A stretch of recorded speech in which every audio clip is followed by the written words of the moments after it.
നമസ്കാരം പ്രിയപ്പെട്ടവരെ, ലീഗൽ സെല്ലിൻ്റെ മറ്റൊരു അധ്യായത്തിലേക്ക് നിങ്ങൾക്ക് സ്വാഗതം. അപ്പോൾ അതുപോലെ നിങ്ങളുടെ നിയമസംബന്ധമായ സംശയങ്ങൾക്ക് മറുപടി നൽകാൻ നമ്മുടെ ക്ഷണം സ്വീകരിച്ചെത്തിയത് അഡ്വക്കേറ്റ് ഷംസുദ്ദീൻ കരുനാഗപ്പള്ളി. സാർ നമസ്കാരം. നമസ്കാരം സാർ. സാർ, വളരെ നാളുകൾക്ക് മുമ്പ് നമ്മൾ പറഞ്ഞൊരു കാര്യം, പാസ്പോർട്ടുമായിട്ട് ബന്ധപ്പെട്ടത്. അത് എനിക്ക് തോന്നുന്നു ഇപ്പം നമുക്ക് ഒരുപാട് കോൾസും ഒരുപാട് മെസ്സേജസും അതുമായി ബന്ധപ്പെട്ട് വരുന്നു. പണ്ട് നമ്മളൊരു 3-4 എപ്പിസോഡ് ചെയ്തതാണ്. നമ്മൾ ഒരിക്കൽ ചെയ്തതിനെ വീണ്ടും ചെയ്തു. നമ്മളേതാണ്ട് ഒരു 8-9 മാസം. അതെ, 8-9 മാസം അത് ആയി കാണും. അതെ അതെ അതെ അത് നമ്മൾ 3-4 ജനം ചെയ്തതാണ്. ആദ്യം ചെയ്ത ജനത്തിന് മനസ്സിലായില്ലെന്ന് വെച്ചാൽ സാറിനെ കൊണ്ട് വീണ്ടും ആ കാര്യം പറഞ്ഞൊക്കെ പോയി. പക്ഷെ ഇപ്പോൾ വീണ്ടും പാസ്പോർട്ടുമായിട്ട് ബന്ധപ്പെട്ട് നിരവധി അന്വേഷണങ്ങൾ വരുന്നു. എനിക്ക് തോന്നുന്നത് പാസ്പോർട്ട് ഇപ്പോൾ പുതുക്കാൻ ചെല്ലുമ്പോൾ മറ്റു ചില രേഖകൾ കൂടി പാസ്പോർട്ട് ഓഫീസിൽ നിന്ന്, അതായത് ആധാർ കാർഡ്, നേരത്തെ അതില്ലേ. അപ്പോൾ അങ്ങനെ വന്നപ്പോൾ ആധാറിലും പാസ്പോർട്ടിലും വ്യത്യസ്തമായ കാര്യങ്ങളാണുള്ളത്. ഒന്ന് പേരിൽ വ്യത്യാസം, അല്ലെങ്കിൽ വയസ്സിൽ വ്യത്യാസമുണ്ട്. അപ്പോൾ പാസ്പോർട്ടിൽ പേര് തിരുത്തുന്നതും അതോടൊപ്പം തന്നെ ഡേറ്റ് ഓഫ് ബർത്ത് തിരുത്തുന്നത്, ഡേറ്റ് ഓഫ് ബർത്ത് തിരുത്തുന്നതിനെ സംബന്ധിച്ച് നമ്മൾ പറഞ്ഞെങ്കിലും സാർ ഒന്നുകൂടി അതൊന്ന് പറയണം. അതിൽ സാധ്യമാണോ? ഏതൊക്കെ സാഹചര്യത്തിൽ സാധ്യമാണ്? കോർട്ട് ഓർഡർ ഉണ്ടെങ്കിൽ കിട്ടുമെന്നാണ് നമ്മൾ പറഞ്ഞിരുന്നത്. കോർട്ട് ഓർഡർ കിട്ടാൻ ബുദ്ധിമുട്ടുണ്ടോ? അതിന് എത്ര നാളെടുക്കുന്നുണ്ട്? അതായത് പാസ്പോർട്ടിൽ ഡേറ്റ് ഓഫ് ബർത്ത് തിരുത്തണം. പലരും ചോദിക്കുന്നത് എൻ്റെ ഡേറ്റ് ഓഫ് ബർത്ത് മാറ്റിത്തരാൻ പറ്റുമെന്നാണ്. മാറ്റാനൊക്കില്ല, തിരുത്താനേ ഒരിക്കലും പറ്റത്തില്ല. പിന്നെ മറ്റൊരു കാര്യം, നിങ്ങൾ പണ്ട് ഇതിൽ ബഹുഭൂരിപക്ഷം പേരും പണ്ട് 18 വയസ്സായപ്പോൾ 21 വയസ്സ് വെച്ചെടുത്തവരാണ്. ഇതൊക്കെ എല്ലാവർക്കും എല്ലാം അറിയാം, അതിലൊന്നും സംശയമില്ല. പക്ഷേ ഇപ്പോഴും 60 വയസ്സായി, യഥാർത്ഥം 57. അതെ, ഈ പ്രായം അവസാനിച്ചു. അവർക്ക് റിട്ടയർമെന്റിന്റെ ഏജ് ആയപ്പോഴാണ് അവർക്ക് ഇതേപ്പറ്റിയുള്ള ഒരു കൺസേൺ ഉണ്ടായിരുന്നത്. അതുകൊണ്ടാണ് ഇപ്പം ധാരാളം ആളുകൾ ഈ പാസ്പോർട്ടിലെ ഡേറ്റ് ഓഫ് ബർത്ത് കറക്റ്റ് ചെയ്ത് കിട്ടാൻ വേണ്ടി, ചേഞ്ച് ചെയ്യല്ല, കറക്റ്റ് ചെയ്യുക. അപ്പൊ അതിനു വേണ്ടി വരുന്നത്. അപ്പം നമ്മൾ നേരത്തെ സൂചിപ്പിച്ചിട്ടുള്ളത് സാറേ, പാസ്പോർട്ടിലെ ഡേറ്റ് ഓഫ് ബർത്ത് കറക്റ്റ് ചെയ്യുന്നതിന് ആ പാസ്പോർട്ട് ഇഷ്യൂ ചെയ്തിരിക്കുന്ന അതോറിറ്റിക്ക് അധികാരമുണ്ട്. പാസ്പോർട്ട് ഇഷ്യൂ ചെയ്ത അതോറിറ്റിക്ക് അധികാരമുണ്ട്.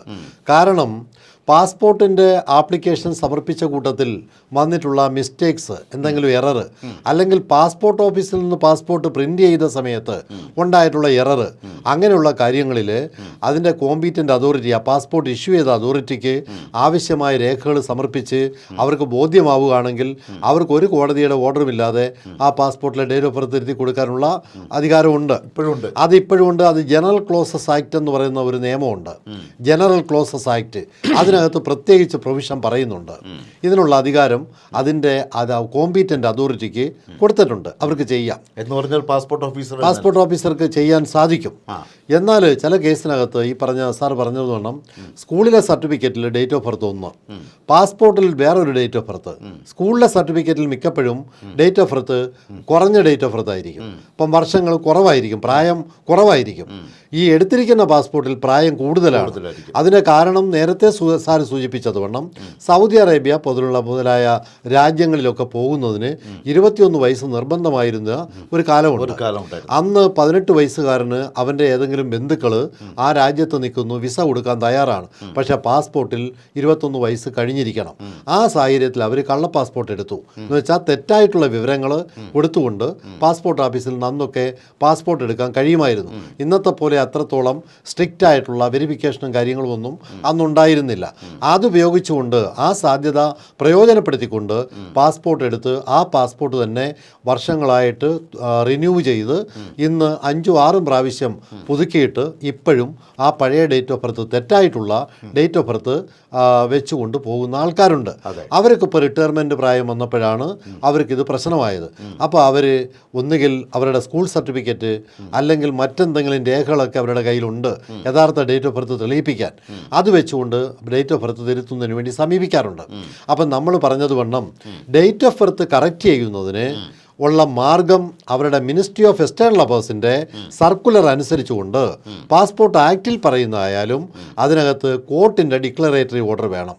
അത് മജിസ്ട്രേറ്റിൻ്റെ, ഫസ്റ്റ് ക്ലാസ് മജിസ്ട്രേറ്റിൻ്റെ റാങ്കിൽ കുറയാത്ത ഒരു ഓഫീസറുടെ ഡിക്ലറേറ്ററി ഓർഡർ ഉണ്ടെങ്കിൽ മാത്രമേ ഒരു പാസ്പോർട്ടിലെ ഡേറ്റ് ഓഫ് ബർത്ത് കറക്റ്റ് ചെയ്യാൻ സാധ്യമാവൂ എന്ന് അവരുടെ ഓർഡറിൽ തന്നെ പറയുന്നുണ്ട്, അവരുടെ ആക്റ്റിൽ പറയുന്നുണ്ട്.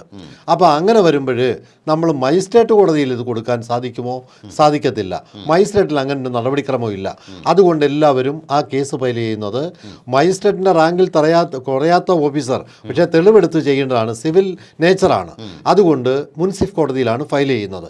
അപ്പം തൻ്റെ പ്രദേശം, താൻ ഏത് സ്കൂളിൽ പഠിച്ചോ, ഒന്നുകിൽ ആ സ്കൂളിൻ്റെ അതിർത്തി, അല്ലെങ്കിൽ തൻ്റെ താമസ സ്ഥലം എവിടെയാണോ ആ താമസ സ്ഥലത്തിൻ്റെ അതിർത്തിയിൽ വരുന്ന ആ ജൂറിസ്ഡിക്ഷനുള്ള മുൻസിഫ് കോടതിയിലാണ് ഇത്തരം കേസുകൾ ഫയൽ ചെയ്യേണ്ടത്.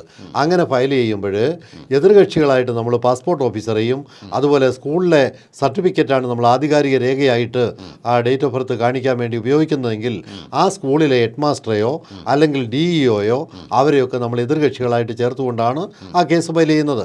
അങ്ങനെ ചെയ്ത് തെളിവെടുത്ത് കഴിയുമ്പോൾ നമുക്ക് പാസ്പോർട്ടിൽ ഡേറ്റ് ഓഫ് ബർത്ത്, പാസ്പോർട്ടിലല്ല അദ്ദേഹത്തിൻ്റെ ഡേറ്റ് ഓഫ് ബർത്ത്, ഈ പറയുന്ന വ്യക്തിയുടെ ഡേറ്റ് ഓഫ് ബർത്ത് പാസ്പോർട്ടിലുള്ളതല്ല, നേരെ മറിച്ച് ഇതാണ് എന്ന് ഡിക്ലെയർ ചെയ്തുകൊണ്ട് ഓർഡർ ലഭിക്കും. അങ്ങനെ ഓർഡർ ലഭിച്ചതിന് ശേഷമുള്ള കാര്യങ്ങളാണ് പ്രധാനപ്പെട്ടത്. ഓർഡർ ലഭിച്ചതിന് ശേഷം നമ്മൾ ഈ ഓർഡറുമായിട്ടാണ് പാസ്പോർട്ട് ഓഫീസിനെ സമീപിക്കുന്നത്.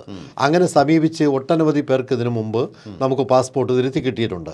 എന്നാൽ ഇപ്പോഴും നമ്മൾ ഈ പല ആളുകളുടെയും കൊണ്ടുചെല്ലുന്ന സമയങ്ങളിൽ പാസ്പോർട്ട് ഓഫീസിൽ നിന്ന് ഇത് 2 വർഷം കഴിഞ്ഞതുകൊണ്ട് ഇനി തിരുത്തി തരാൻ പ്രയാസമുണ്ട് എന്ന തരത്തിലേക്കൊക്കെ അഭിപ്രായങ്ങൾ വരുന്നുണ്ട്. ചിലതൊക്കെ പിടിച്ചു വെക്കുന്നുണ്ട്. ആ പാസ്പോർട്ട് ചിലപ്പം തിരുത്തി കിട്ടാൻ താമസം എടുക്കുന്നുണ്ട്. അപ്പോൾ അങ്ങനെയുള്ള കേസിലേക്ക് നമ്മൾ വീണ്ടും മോളോട്ട് മിനിസ്ട്രി ഓഫ് എക്സ്റ്റേണൽ അഫയേഴ്സിലേക്കോ അല്ലെങ്കിൽ ചീഫ് പാസ്പോർട്ട് ഓഫീസർക്കൊക്കെ തന്നെ അപ്പീൽ കൊടുക്കുന്നുണ്ട്. ഇവിടെ നമുക്ക് അനുവദിക്കുന്നില്ലെങ്കിൽ അത് അപ്പീലുമായിട്ട് മോളോട്ട് പോയി ഇപ്പോൾ കൊടുത്തിരിക്കുകയാണ് പല കേസിലും. അതുപോലെ തന്നെ ഗവൺമെൻറ് ഓഫ് ഇന്ത്യ അവരുടെ മിനിസ്ട്രി ഓഫ് എക്സ്റ്റേണൽ അഫയേഴ്സ് ഏതെങ്കിലും ഒരു ആംനസ്റ്റി ഒരു 6 മാസക്കാലത്തേക്ക് പിന്നെ ഡിക്ലെയർ ചെയ്ത് കഴിഞ്ഞാൽ ഇതുപോലുള്ള ആളുകൾക്കെല്ലാം പാസ്പോർട്ട് ഇല്ലീഗലായിട്ട് നിൽക്കുന്നവർക്ക് അല്ലെങ്കിൽ ഡേറ്റ് ഓഫ് ബർത്ത് തെറ്റായിട്ട് വെച്ചുകൊണ്ട് നിൽക്കുന്ന ആളുകൾക്കും ഒക്കെ ആ പാസ്പോർട്ട് കറക്റ്റ് പാസ്പോർട്ടായിട്ട് കിട്ടാൻ വേണ്ടിയുള്ള ഒരു ആംനസ്റ്റി വന്നു കഴിഞ്ഞാലും ഈ അവസരം പ്രയോജനപ്പെടുത്താം. അപ്പോഴും ഈ സർട്ടിഫിക്കറ്റ് ഡിക്ലറേറ്ററി ഓർഡർ അവിടെ പ്രയോജനം ചെയ്യും. ആ ഡിക്ലറേറ്ററി ഓർഡർ ഉണ്ടെങ്കിൽ നമുക്ക് കണ്ണുമടച്ചുകൊണ്ട് കൊടുത്താൽ ആർക്കും ഒന്നും പറയേണ്ടതായിട്ട് വരത്തില്ല. കാരണം കോടതിയുടെ ഉത്തരവാണ്, അയാളുടെ ഡേറ്റ് ഓഫ് ബർത്ത് ഇന്നതാണെന്ന് കാണിച്ചുകൊണ്ടുള്ള ഉത്തരവാണ്. അതുകൊണ്ട് അങ്ങനെയുള്ള കാര്യങ്ങളും സംഭവിക്കാൻ സാധ്യതയുണ്ട്. ഓക്കെ, ഇതിപ്പോൾ നമ്മൾ സിവിൽ കേസ് കൊടുക്കുന്നത് ഇതുമായി ബന്ധപ്പെട്ട് പരിചയമുള്ള ഒരു അഡ്വക്കേറ്റ് മുഖാന്തരം തന്നെ വേണം. അഡ്വക്കേറ്റ് മുഖേന തന്നെ കൊടുക്കണം. അതെ അതെ, ഒരു അഡ്വക്കേറ്റ് മുഖേനയാണ് ആ കേസ് കൊടുക്കേണ്ടത്. ഓക്കെ, അതെ അതെ. അപ്പോൾ ഇതിനകം നമുക്ക് വന്ന മറ്റു ചില പരാതികളെന്ന് വെച്ചാൽ ഈ നമ്മുടെ പരിപാടി കേട്ടിട്ട് തന്നെ ചില അഡ്വക്കേറ്റ്സിനെ സമീപിച്ചു. പക്ഷെ അവർക്കത് ഓർഡർ കളക്ട് ചെയ്യാൻ പറ്റിയില്ല. അവർ വീണ്ടും ഒരു ശ്രമവും നടത്തിയില്ല. അങ്ങനെ ചീറ്റ് ചെയ്യപ്പെട്ടവരും ഉണ്ട്. ഡിക്ലറേറ്ററി ഓർഡർ കിട്ടാൻ നമുക്ക് ഒരുപാട് കേസ് കിട്ടിയിട്ടുണ്ട് സാർ. ഉണ്ടല്ലേ? ഇപ്പോഴും നമുക്ക് ഒരുപാട് കേസുകൾ ഞാൻ ചെയ്യുന്നുണ്ട്. ധാരാളം കേസുകൾ കേരളത്തിന്റെ പല ഭാഗങ്ങളിലായിട്ടുള്ള കോടതികളിൽ കൊടുത്തിട്ടുണ്ട്. ഓക്കെ, നമുക്ക് പാസ്പോർട്ടിൻ്റെ അത് സാധാരണഗതിയിൽ ഈ ഡിക്ലറേറ്ററി ഓർഡറിന് എത്ര സമയം എടുക്കാറുണ്ട്? ഒരു 6 മാസം തൊട്ട് 8 മാസം വരെ എടുക്കാം. കാരണം ഓപ്പോസിറ്റ് പാർട്ടിക്കെല്ലാം നോട്ടീസ് പോകണം. അപ്പം നമ്മൾ ഫയൽ ചെയ്ത് കഴിഞ്ഞാൽ നമുക്ക് നമ്പർ കിട്ടുന്നു. അതിനുശേഷം നമ്മൾ സ്റ്റെപ്പ് എടുത്തിട്ട് ഓപ്പോസിറ്റ് പാർട്ടിയായിട്ട് ഡിഫൻഡൻ്റ് ആയിട്ട് വെച്ചിരിക്കുന്ന അല്ലെ റെസ്പോണ്ടൻ്റ് ആയിട്ട് വെച്ചിരിക്കുന്ന കക്ഷികൾക്കെല്ലാം കോടതിയിൽ നിന്ന് നോട്ടീസ് പോകണം, സമൻസ് പോകണം. ആ സമൻസും പ്രകാരം ആദ്യത്തെ പ്രാവശ്യം തന്നെ അവർ ഹാജരായിട്ട് അവർ ചിലപ്പോൾ സമയം ചോദിക്കും. ആദ്യം ഹാജരാവും, ചിലപ്പോൾ ഹാജരാവാതെ ഇരിക്കാം. ഹാജരായില്ലെങ്കിൽ സമൻസ് റിപ്പീറ്റ് ചെയ്യും. അപ്പോൾ അവർ ഹാജരാകണം. ഹാജരായിക്കൊണ്ട് അവരുടെ വെർഷൻ കോടതിയിൽ സമർപ്പിക്കണം. അവർക്ക് പറയാനുള്ളത് കോടതിയിൽ ആ രേഖാമൂലം അവരുടെ സ്റ്റേറ്റ്മെൻറ്റ് കൊടുക്കണം, ഫയൽ ചെയ്യണം. അതാണ് അതിൻ്റെ രണ്ടാമത്തെ സ്റ്റെപ്പ്. ആദ്യം ഫയലിങ്, പിന്നെ രണ്ടാമത് നോട്ടീസ് പോയിട്ട് എതിർകക്ഷികളുടെ മറുപടി വരണം. വന്നതിന് ശേഷം പിന്നെയാണ് അതിൻ്റെ എവിഡൻസ് സ്റ്റേജിലേക്ക് പോകുന്നത്. അപ്പോൾ അതിനകത്ത് ഒന്നുകിൽ വിസ്തരിക്കേണ്ട ആളുകളുണ്ടെങ്കിൽ അവരെ വിസ്തരിച്ച് ആ ഡോക്യുമെൻറ്റ്സ് മാർക്ക് ചെയ്യുക. ആ ഡോക്യുമെൻറ്റ്സ് മാർക്ക് ചെയ്ത് കഴിഞ്ഞാൽ പിന്നെ ജഡ്ജ്മെൻറ്റിലേക്ക് പോകാം. പിന്നെ താമസമില്ല. അതുകൊണ്ടാണ് ഒരു 6 മാസം തൊട്ട് 8 മാസം വരെ സമയം ഇതിനെടുക്കാം. ഓക്കെ, അപ്പോൾ എന്തായാലും പാസ്പോർട്ടിൽ നമ്മുടെ ജനനത്തീയതി തെറ്റായി രേഖപ്പെടുത്തിയവർക്ക് അത് ശരിയാക്കാനുള്ള കാര്യമാണ് ഈ പറഞ്ഞത്. അതെ അതെ, നിങ്ങൾക്ക് മനസ്സിലായല്ലോ. തെറ്റായി രേഖപ്പെടുത്തിപ്പോയത് നമ്മൾ തിരുത്താൻ, അതിന് നമ്മൾ നേരത്തെ പറഞ്ഞ കാര്യം തന്നെയാണ് ഇപ്പോഴും പറയുന്നത്. നമുക്ക് മുനിസിപ്പൽ കോർട്ടിൽ നിന്നൊരു ഡിക്ലറേറ്ററി ഓർഡർ സംഘടിപ്പിക്കണം. അത് സംഘടിപ്പിച്ച് നമ്മൾ പാസ്പോർട്ട് ഓഫീസിൽ കൊടുക്കണം. അത് കൊടുത്തിട്ടും പാസ്പോർട്ട് ഓഫീസുകാർ അത് നിസ്സംഗത പാലിക്കുകയാണെങ്കിൽ അതിൻ്റെ ഹയർ അതോറിറ്റിക്ക് നമ്മൾ അപ്പീൽ കൊടുക്കണം. ആ രൂപത്തിലേക്ക് തിരുത്തിയെടുക്കാൻ കഴിയും. ഇതാണ് പാസ്പോർട്ടിൽ ജനനത്തീയതി തിരുത്തുന്നതുമായി ബന്ധപ്പെട്ട് മുൻപ് നമ്മൾ പറഞ്ഞ കാര്യങ്ങൾ ഒന്നുകൂടി നിങ്ങൾക്ക് വ്യക്തമാക്കിക്കൊണ്ട് ഈ ലീഗൽ സെല്ലിൽ കൂടി പറയുന്നത്. നിങ്ങൾക്ക് മനസ്സിലായി കാണുമല്ലോ. നിയമസംബന്ധമായ നിങ്ങളുടെ സംശയങ്ങൾ 091-843-2424-843 എന്ന നമ്പറിൽ വാട്സ്ആപ്പ് സന്ദേശമായി അയയ്ക്കുക.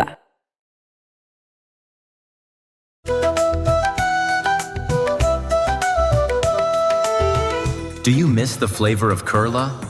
The sound of the chenda? The taste of sadhya? The beauty of our backwaters?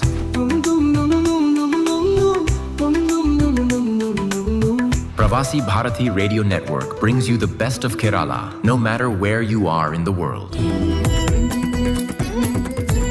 Headed by the veteran broadcaster Mr. Chandra Senan, our network is dedicated to bring you the authentic flavor of Kerala.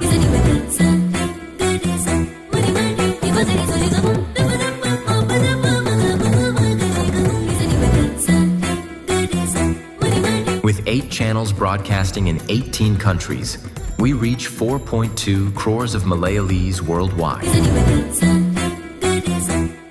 Get ready to experience the flavor of Kerala, no matter where you are. Pravasi Bharati Radio Network, launching soon.